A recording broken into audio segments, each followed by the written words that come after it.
Keributan antara lurah dan istrinya dengan kepala puskesmas di pos pelayanan terpadu Posyandu di Jalan Cibolerang, Bandung, Jawa Barat membuat heboh warga. Menurut warga, keributan bermula saat pihak kelurahan menyampaikan rencana pelatihan kesehatan, termasuk tentang pengukuran tekanan darah. Petugas puskesmas yang sedang melayani kegiatan Posyandu langsung meminta agar penyampaian pelatihan disampaikan di lain waktu karena kesibukan saat itu di Posyandu. Tapi hal itu malah membuat sang lurah tersinggung dan marah-marah. Yang menjadi pertanyaan warga mengapa istri sang lurah ikut-ikutan mengamuk pada petugas Posyandu. Keributan diakhiri dengan pihak kelurahan yang langsung angkat kaki dari lokasi.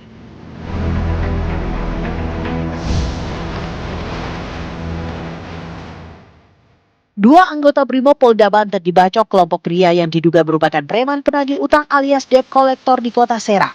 Kedua polisi tersebut luka bacok di lengan dan kepala. Polda Banten pun bergerak cepat menindaklanjuti kasus yang bermula dari penarikan kendaraan tersebut. Polisi menyita sebuah Toyota Fortuner dan sebuah Avanza. Peristiwa bermula Selasa sore saat para preman mengincar kendaraan kedua anggota Brimob. Malam harinya para preman menarik paksa kendaraan keduanya. Percekcokan pun terjadi hingga para preman memanggil bantuan 9 temannya dan menganiaya kedua polisi. Total 11 orang menganiaya kedua polisi dengan senjata tajam. Keduanya lalu dilarikan ke rumah sakit dan mendapatkan perawatan intensif. 2 preman ditangkap sementara 9 lainnya diburu polisi.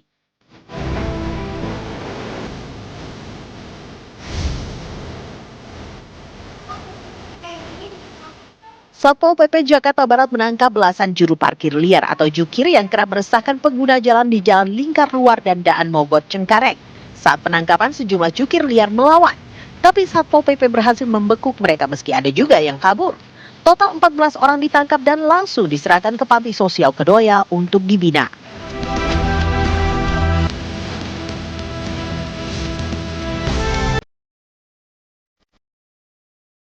Seorang pria di Jombang, Jawa Timur tak bisa hidup tanpa buah kelapa. Namanya Ali Imron. Sudah lebih dari 50 tahun pria ini menjadikan kelapa sebagai pelengkap hidupnya. Dalam sehari ia bisa makan 2 buah kelapa. Ali lebih memilih tak makan jika tak ada kelapa. Gara-gara kebiasaan uniknya, warga menjuluki Ali Imron sebagai manusia kelapa.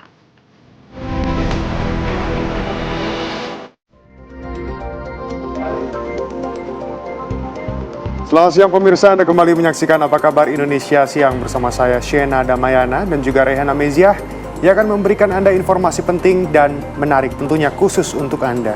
Salam 18.000. Aduh, ini emang yang diomongin sama semua orang nih. Kayak semua orang tuh resah nggak sih? Tapi selain itu juga kita akan juga membahas informasi lainnya. Tentunya tentang persidangan Noel yang sekarang sedang berlangsung di Tipikor. Dan juga masih banyak kabar lainnya ya, Re. Terutama ini kita ke informasi yang pertama pemirsa, di mana kapal motor Dewi Putri dari Pelabuhan Rawasaban, Tangerang, Banten menuju Pulau Tidung, Kepulauan Seribu mengalami kebocoran di tengah laut.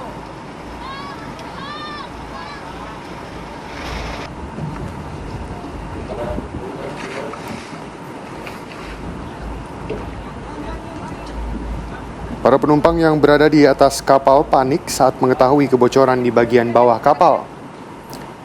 Khawatir kapal karam, penumpang kapal berusaha menggunakan jaket pelampung yang sudah disiapkan.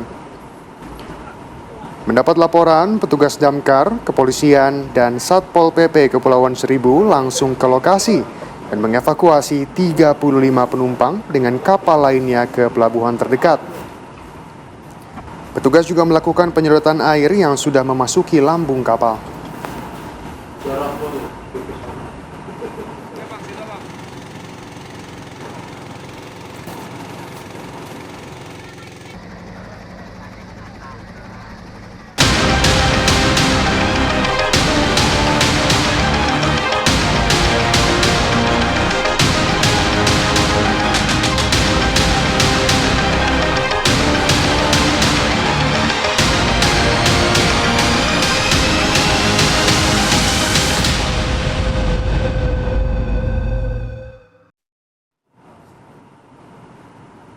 Pemirsa, sehari pasca penangkapan mantan Kepala BGN Dadan Hindayana, gedung Jamtinsus Kejaksaan Agung terpantau sepi.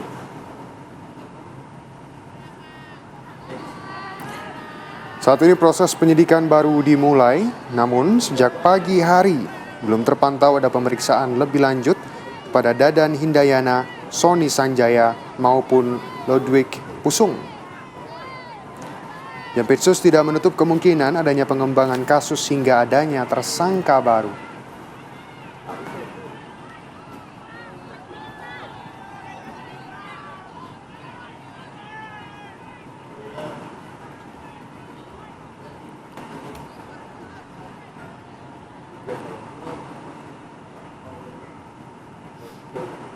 Sementara itu, pemirsa, Presiden Prabowo Subianto mengungkap alasan dirinya mencopot petinggi Badan Gizi Nasional lantaran ini menerima berbagai laporan kejanggalan hingga indikasi penyelewengan yang dimana ini terjadi dalam pelaksanaan program prioritas Presiden tersebut. Pernyataan Presiden disampaikan saat memberikan arahan kepada ribuan peserta rapat konsolidasi program Makan Bergizi Gratis atau MBG di Sentul International Convention Center di Bogor, Jawa Barat. Dalam kesempatan tersebut, Prabowo mengungkapkan keputusan mengganti sejumlah pihak yang sebelumnya diberi amanah dalam pelaksanaan program bukanlah keputusan yang mudah. Apalagi pemimpin tidak benar. Turun dulu. Saya terpaksa mengganti orang-orang yang sebenarnya saya sayangi. Orang yang saya percaya. Orang yang saya berikan tugas untuk negara yang sangat berat. Saya tidak mau banyak komentar karena mereka-mereka ini menghadapi masalah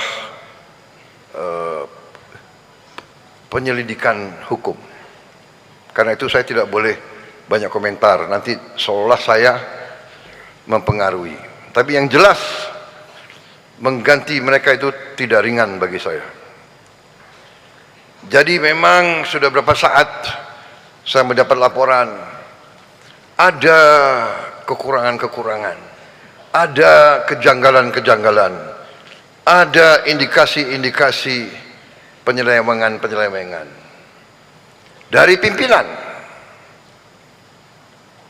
Dalam setiap organisasi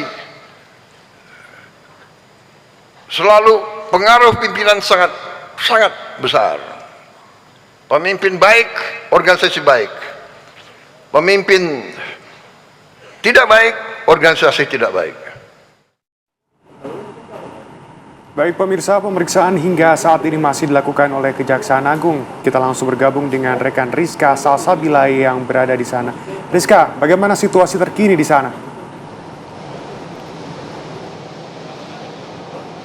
Ya, selamat sore Shena, Rehana dan juga pemirsa. Hingga sore hari ini memang dari Kejaksaan Agung RI belum memberikan keterangan lebih lanjut terkait dengan penangkapan dan juga penahanan dari mantan Kepala Badan Gizi Nasional Dadan Hindayana bersama dengan dua wakil Kepala BGN lainnya yaitu Sony Sanjaya dan Ludwig Pusung. Adapun ketiga tersangka ini dalam kasus korupsi penyimpangan tata kelola program makan bergizi gratis atau MBG yang ditangkap pada hari Rabu kemarin. Adapun hingga saat ini memang belum ada update lebih lanjut terkait dengan penangkapan tersebut. Namun pihak penyidik ini sudah mulai melakukan proses penyidikan yang mana pihak penyidik juga membuka kemungkinan yaitu adanya pengembangan perkara, kemudian juga tersangka baru hingga penelusuran pihak lain yang juga terlibat. Adapun dari proses ataupun maksud kami modus operandi para ketiga tersangka ini diketahui diduga terafiliasi dan mengendalikan sejumlah yayasan yang ditunjuk sebagai mitra SPPG atau Satuan Pelayanan Pemenuhan Gizi dengan menggunakan nama orang lain, yang mana kemudian mereka juga mengintervensi proses verifikasi di portal Mitra BGN agar yayasan-yayasan yang seharusnya tidak memenuhi syarat ini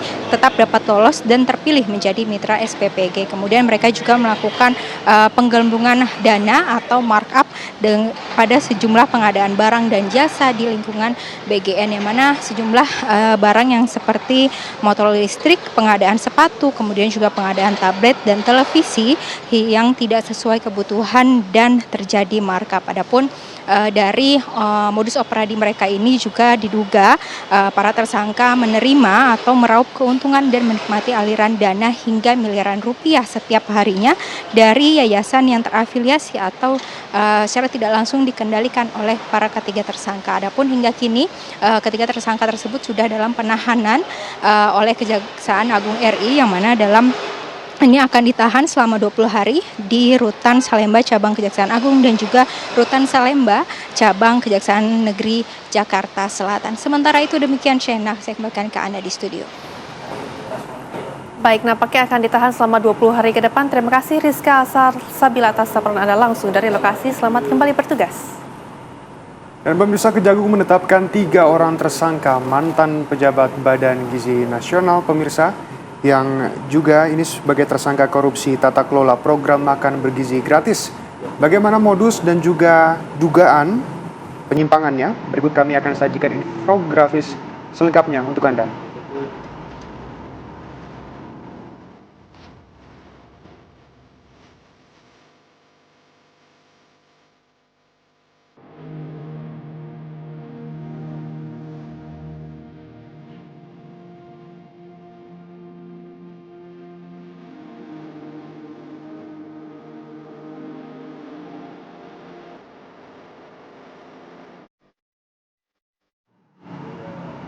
Pemirsa, Kejaksaan Agung Republik Indonesia ini menahan mantan pimpinan Badan Gizi Nasional, Dadan Hindayana, pemirsa. Dan kasus ini membuka mata publik bahwa masih banyak pejabat negara yang tentunya rakus dan juga tidak transparan mengelola anggaran negara.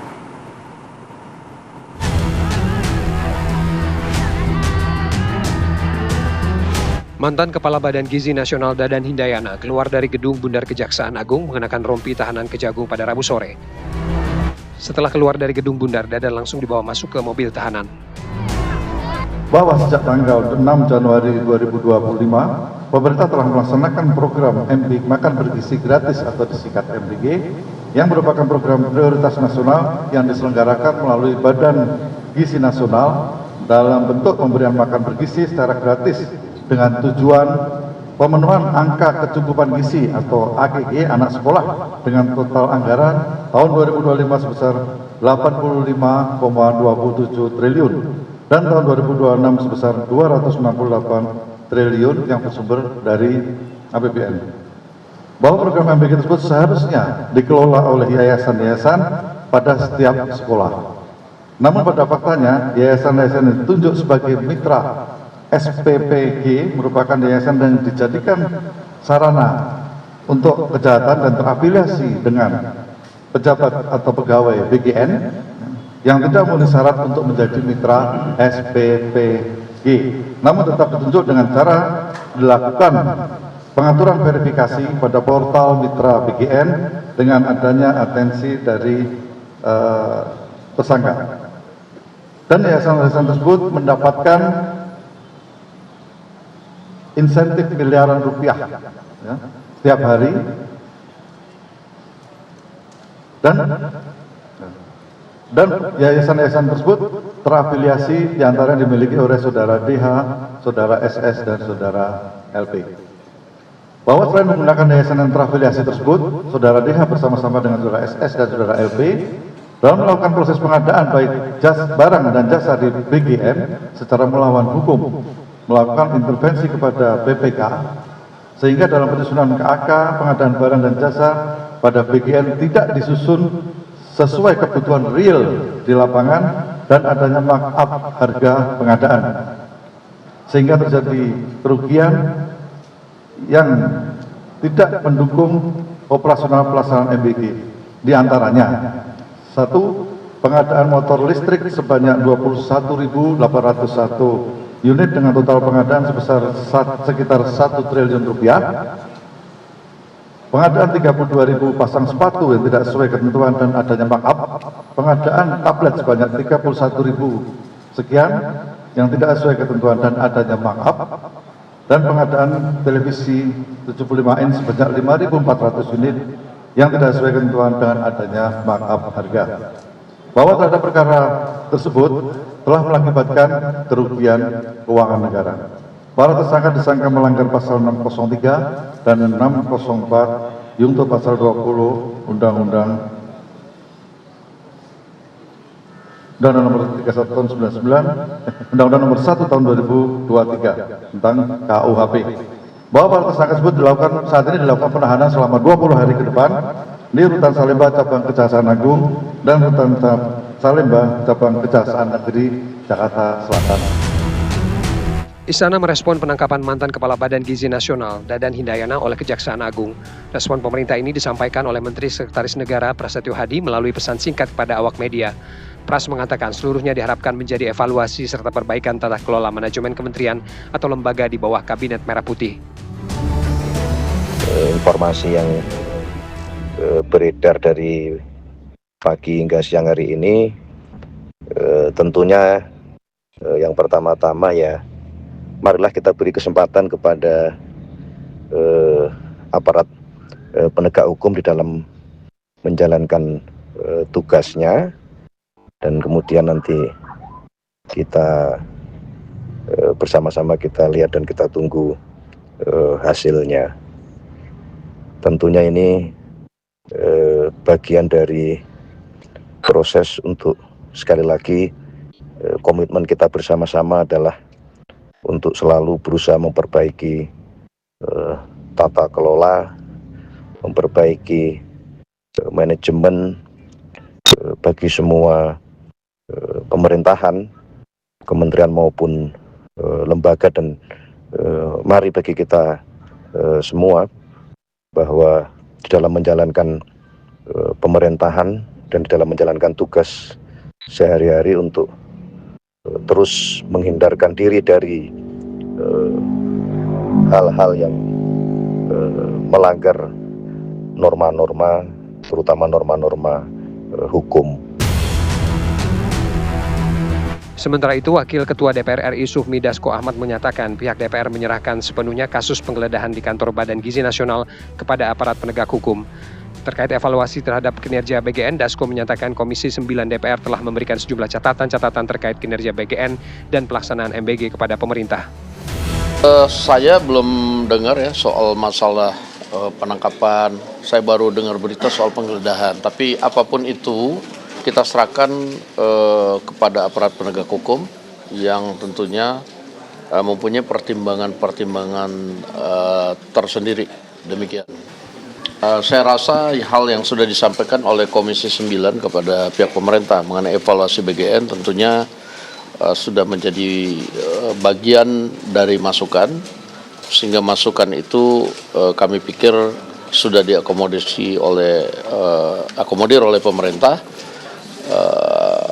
dan beberapa catatan yang kemudian juga menuju perbaikan tata kelola di BGN.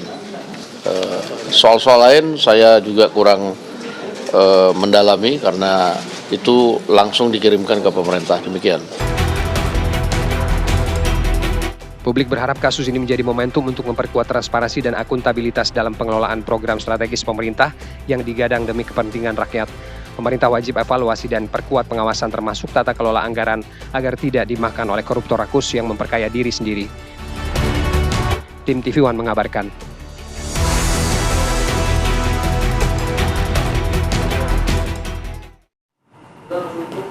Pemirsa, aksi pencurian kembali meresahkan para pedagang di Pasar Andir Trade Center, Kota Bandung. Kali ini, satu unit toko penjual celana jeans kehilangan 10 lusin celana yang raib di gondol maling.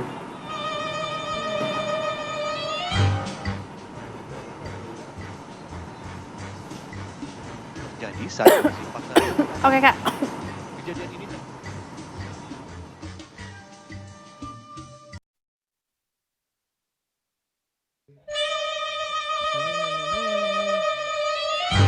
Toko penjual celana jeans di Pasar Andir Trade Center menjadi sasaran pencurian yang terjadi saat kondisi pasar dalam keadaan sepi. Kejadian ini terjadi pada Selasa dini hari 2 Juni 2026 lalu. Akibat kejadian ini, pedagang mengaku kehilangan sekitar 10 lusin celana jeans dengan nilai kerugian yang lumayan besar. Yang menarik, aksi pencurian tersebut diduga dilakukan secara terencana dan sangat rapi. Saat pemilik toko mengetahui kejadian ini, kondisi toko tidak ditemukan dalam keadaan berantakan maupun menunjukkan ciri-ciri pembobolan yang umum dilakukan pelaku pencurian. Barang dagangan yang hilang hanya terlihat pada stok celana yang berkurang. Sementara sebagian besar isi toko masih tertata rapi. Aksi pencurian ini baru terungkap saat pegawai hendak membuka toko pada pagi hari. Saat itu pemilik toko mengetahui 2 unit CCTV di dalam toko tidak berfungsi seperti biasanya. Pas mau buka toko, awalnya saya nggak ada pencurian, cuman si bos lihat CCTV udah mati dua-duanya. Pas dicek ke belakang, kunci normal semua, cuman dibobol dari sekrup pinggir. Menurut para pedagang, kasus kehilangan barang di kawasan pasar bukan pertama kali terjadi. Pedagang berharap viralnya kasus ini di media sosial dapat menjadi perhatian serius bagi pemerintah Kota Bandung dan pihak terkait, agar sistem keamanan pasar dapat ditingkatkan dan aksi pencurian serupa tidak kembali terjadi. Dari Bandung, Jawa Barat, Cepi Kurnia, TV One mengabarkan.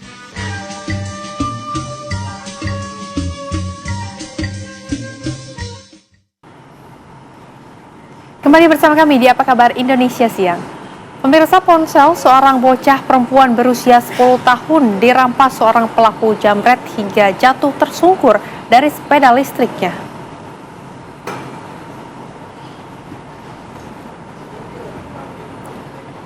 Sebelumnya, pelaku berkaos hitam menggunakan motor terlihat mondar-mandir di lokasi kejadian, tepatnya di Jalan Kedinding Lorgang, Kemuning, Surabaya, Rabu malam. Setelah membuntuti dari belakang, ponsel yang sedang dimainkan korban tiba-tiba dirampas oleh pelaku hingga korban jatuh tersungkur. Korban dan teman-temannya langsung mengejar pelaku namun gagal. Akibat kejadian tersebut, korban mengalami luka memar di kaki bagian kanannya serta mengalami trauma mendalam atas kejadian tersebut.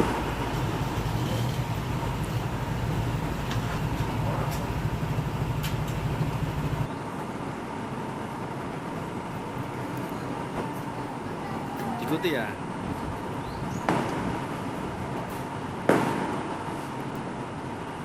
Viral di media sosial, pemirsa, sebuah mobil box menerobos palang pintu di perlintasan sebidang terjaga JPL 154 Cimindi, Bandung, Jawa Barat. Akibat kejadian tersebut, lengan palang pintu pemirsa mengalami kerusakan hingga patah. Bekerja.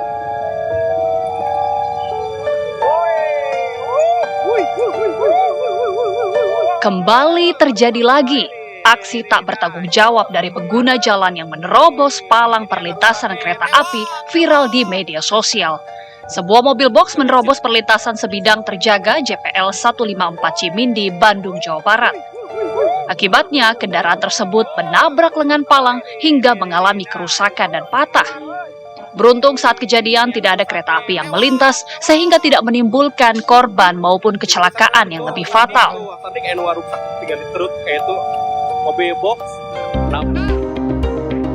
Sebelumnya, aksi tak sabar dari pengguna jalan di perlintasan sebidang juga terjadi di kawasan tersebut. Seorang pria yang mendorong sepeda motor nyaris tertemper kereta api yang melintas dengan kecepatan tinggi.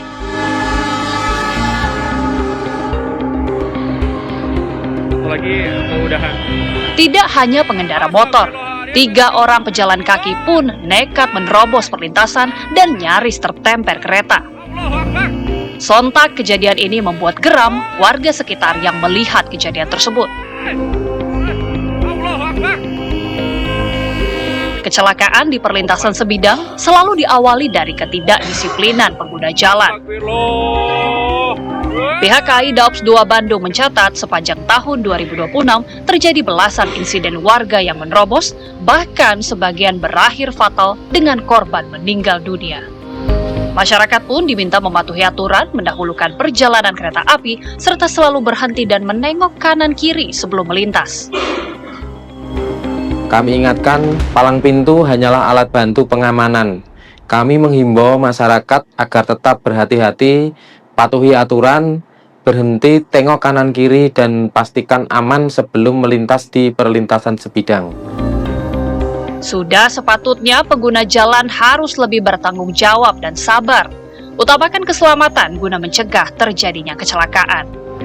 Dari Bandung, Jawa Barat, Cepi Kurnia, Asep Barbara, TV One mengabarkan.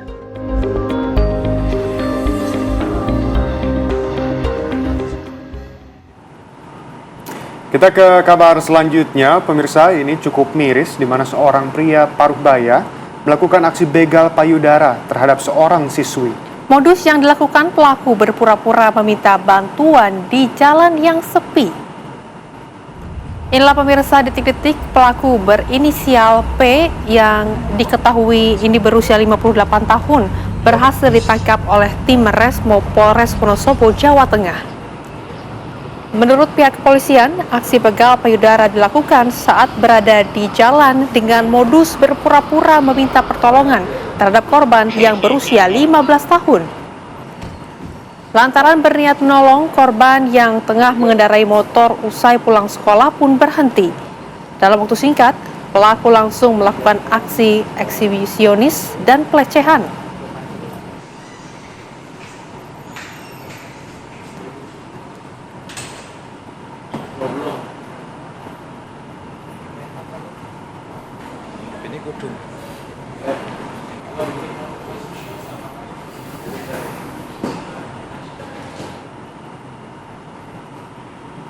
Kita hadirkan informasi lainnya untuk Anda pemirsa. Mantan Wakil Menteri Ketenagakerjaan Immanuel Ebenezer atau Noel hari ini menjalani sidang vonis dalam kasus pemerasan kepengurusan sertifikat K3 di Kemenaker. Sidang berlangsung di Pengadilan Tindak Pidana Korupsi Tipikor Jakarta. Selain Noel, vonis juga akan dibacakan hakim untuk 10 terdakwa lain dalam kasus yang sama. Dalam sidang tuntutan, jaksa menuntut terdakwa Noel hukuman 5 tahun penjara, denda 250 juta rupiah, subsidiar 90 hari kurungan. Jaksa juga menuntut terdakwa Noel membayar uang pengganti 4,4 miliar rupiah, dipotong 3 miliar rupiah yang telah dikembalikan terdakwa. Terdakwa Immanuel Ebenezer Gerungan, saudara sehat hari ini? Sehat ya?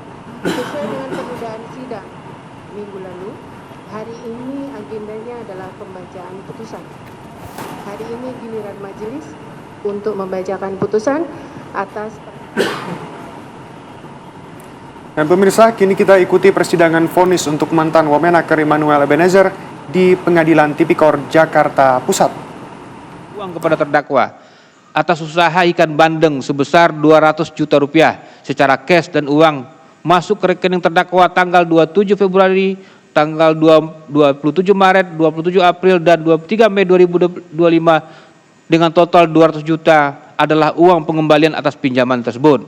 6. Pada tanggal 2 Maret 2025 dan tanggal 27 Maret 2025, terdakwa menerima uang dari Yeni Marlina seluruhnya berjumlah 80 juta rupiah, masing-masing sejumlah 50 juta rupiah dan sejumlah 30 juta rupiah, sebagaimana dibuktikan dengan barang bukti nomor 577 dan barang bukti 589. Oleh terdakwa dalam pembelaannya menyampaikan, Yeni Marlina adalah anak buah terdakwa dari pengurus Prabowo Mania yang terdakwa beri uang sebesar 80 juta rupiah untuk mencari kontrakan. Namun karena tidak menemukan kontrakannya, uang tersebut dikembalikan kepada terdakwa, sehingga uang yang masuk dari rekening BCA terdakwa dengan total sebesar 80 juta rupiah dari Yeni Marlina tanggal 22 Maret 2025 sebesar 50 juta rupiah, tanggal 20 Maret 2025 sebesar 30 juta rupiah adalah uang pengembalian DP untuk kontrakan. Menimbang bahwa majelis hakim menilai penerimaan sejumlah uang tersebut tidak cukup dapat dipandang sebagai hubungan keperdataan biasa atau pemberian sosial yang bersifat personal semata, karena dilakukan terhadap seorang penyelenggara negara yang sedang aktif menjabat sebagai Wakil Menteri Ketenagakerjaan, dilakukan secara berulang dalam rentang waktu masa jabatan, serta diberikan melalui mekanisme transfer rekening yang secara objektif menunjukkan ada intensi pemberian manfaat kepada terdakwa selaku pejabat negara.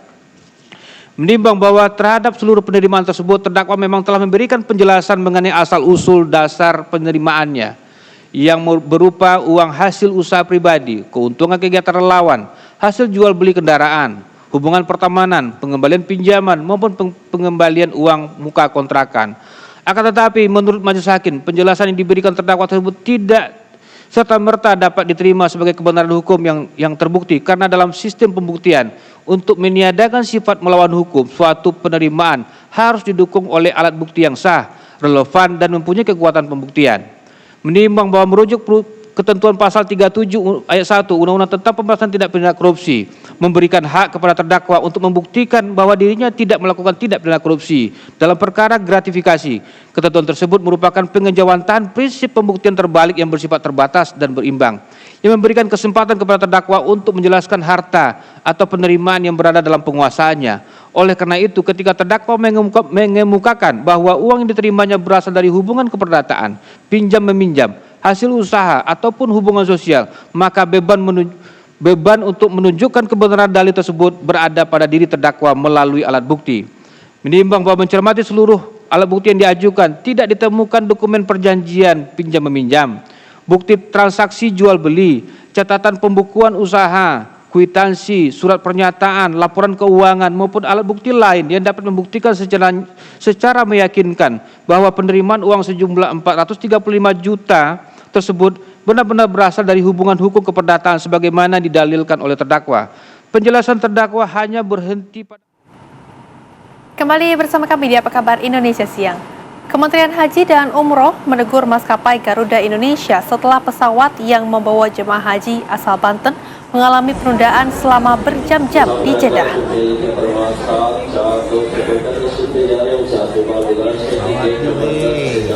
Iwal keterlambatan tersebut diunggah oleh akun Instagram @IamAib. Pesawat Garuda Indonesia dengan nomor penerbangan GA7603 rute Jeddah Jakarta dijadwalkan terbang pada Selasa sore waktu Arab Saudi. Namun, akibat kepadatan lalu lintas penerbangan di Terminal Jeddah, pesawat mengalami keterlambatan lebih dari 5 jam. Terlambatan itu memicu keluhan karena dalam rombongan terdapat sejumlah jemaah lansia yang harus menunggu lama. Selain menegur maskapai, Kemenhaj juga mengingatkan Garuda untuk lebih cermat dalam mengelola jadwal penerbangan. Pesawat Garuda yang terjadi kemarin malam, saya sudah hubungi pihak Garuda. Pihak Garuda menyatakan bahwasannya memang ada traffic yang sangat padat di terminal haji di Jeddah, sehingga traffic yang padat itu menyebabkan delay terhadap penerbangan pesawat Garuda. Nah, kemudian kami sampaikan kepada maskapai terkait dengan delay itu harus ada kompensasi. Suasana haru bercampur bahagia pemirsa menyelimuti kedatangan jemaah haji kloter 2 Debarkasi Medan asal Kabupaten Langkat.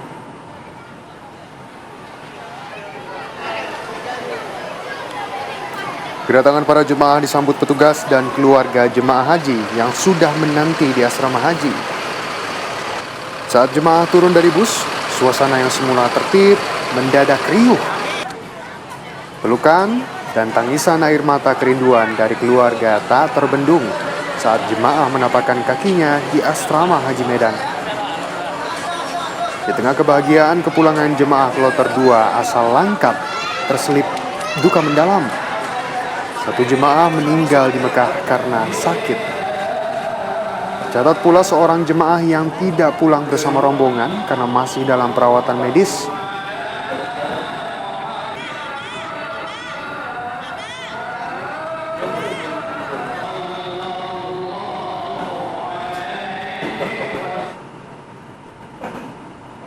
Sementara itu, pemirsa, pemerintah Indonesia menyerahkan paket daging dam atau hadyu jemaah haji Indonesia yang disalurkan melalui program Adahi kepada rakyat Palestina. Penyerahan secara simbolis ini dilakukan oleh Wakil Menteri Haji dan Umroh Republik Indonesia Dhanil Anzar Simanjuntak kepada Konjen Palestina Ehab Medhat Al-Kishawi di kantor perwakilan negara Palestina di Jeddah, Arab Saudi. Penyaluran daging dam jemaah haji Indonesia kepada rakyat Palestina merupakan tindak lanjut dari arahan Presiden Prabowo Subianto agar manfaat sosial dari pelaksanaan ibadah haji Indonesia dapat dirasakan oleh masyarakat Palestina. Daging hadyu yang telah disembelih di Adahi akan dikemas dan dikirimkan kepada rakyat Palestina melalui Mesir. Akan diberikan oleh pemerintah Indonesia. Anda kembali bersama kami di Apa Kabar Indonesia Siang, pemirsa. Satu unit kapal nelayan terbakar di Pelabuhan Perikanan Nusantara, Jongor, Kota Tegal, Jawa Tengah, Kamis siang. Beruntung api yang membumbung tinggi berhasil dipadamkan tim damkar setempat. Insiden kebakaran kapal nelayan KM Usaha 3 di Pelabuhan Perikanan Nusantara, Jonggor, Kota Tegal, Jawa Tengah sempat membuat panik para nelayan yang sedang beraktivitas di pelabuhan pada Kamis siang. Kebakaran kapal di dalam dermaga diketahui sekitar pukul 11 siang setelah asap tebal membumbung tinggi. Tim pemadam kebakaran Kota Tegal menerjunkan sejumlah unit armada damkar guna memadamkan api yang berkobar di atas kapal agar tidak merembet ke ratusan kapal lainnya yang tengah terparkir di dermaga. Beruntung, kobaran api di atas kapal berhasil bisa dipadamkan setelah petugas melakukan pemadaman selama 1 jam.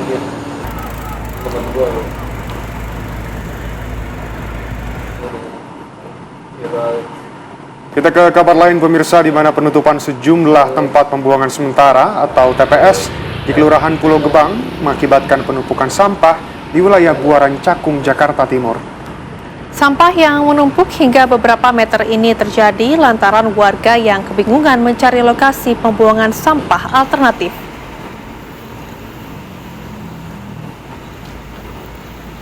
Kondisi ini diperparah karena hampir sepekan sampah tidak diangkut oleh petugas kebersihan.